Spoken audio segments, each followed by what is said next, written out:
6. We were sitting in the backyard, just, joking around.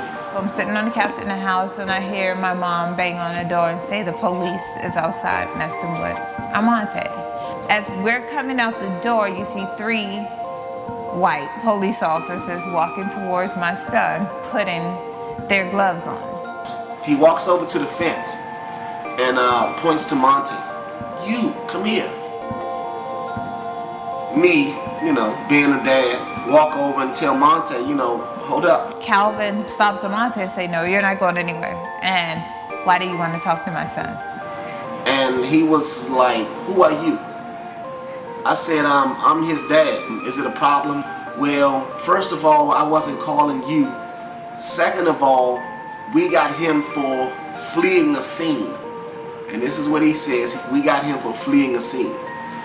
So I said, okay, you got him fleeing a scene of what? He said, he didn't do anything, but when I called him to come here, he kept on going and didn't stop for me. To flee means that you run from them. I was going at a steady pace. Like a pace, if they really wanted to get me, they could hop out the car and like walk at the same pace. When I was turning to come into my grandma's back alley, they said that right there in that spot, they told me to get off my bike, but I heard no police. I didn't even see a car. The other explanation was the boys down here run from the police on bikes. Oh, that gives us a right to stop and search your son because people run from us on bikes and sell drugs. That's not probable cause to stop somebody's child. What, like, are you just supposed to say, okay, fine, or come on in, you can search my child? Just give them, no, why? He tells me, well, since you getting all up in my face, I should lock you up right now.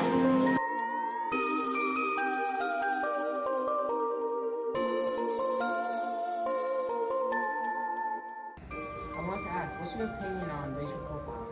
It's a very good question. So racial profiling in law enforcement in general, especially in the floss world, we take a strong pride of not racial profiling. We've actually, everybody in the department has gone through bias-based policing training, which means that we try to stop our preconceived ideas about a certain race or ethnic culture committing crimes. However, if a victim of crime calls up and says, hey, I've been a victim of a crime, a 18-year-old African-American male assaulted me, we're going to go out and look for that African-American male, 18 years old, with whatever physical descriptors. So he said he had a red shirt on and there's some more hair.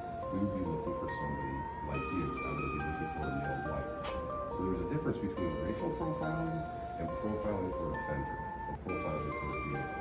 When profiling occurs in law enforcement, let's say we had the same victim and they said, you know what, he was wearing a mask and gloves, we have no idea what type of race the person was. We wouldn't be looking for just an African-American male or a white male. We'd be looking for somebody to match the description of wearing a mask and gloves.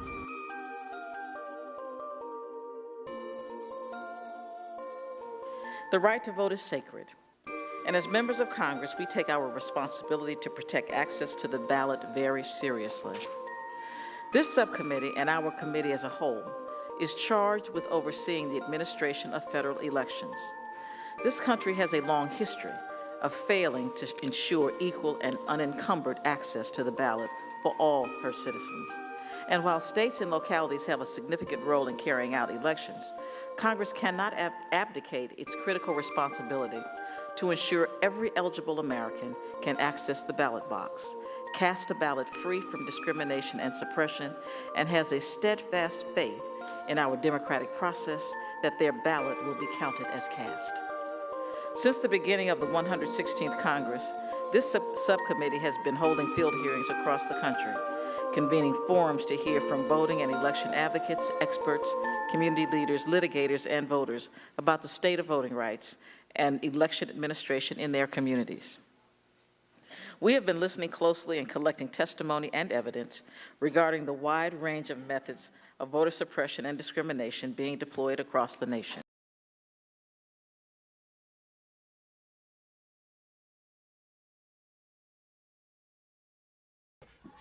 Yes. If these things are a problem in the next election, what will the rest of the countries think about America? What if the president gets racially profiled? Who will be there to lead us then? What if we get the incorrect president because votes weren't counted?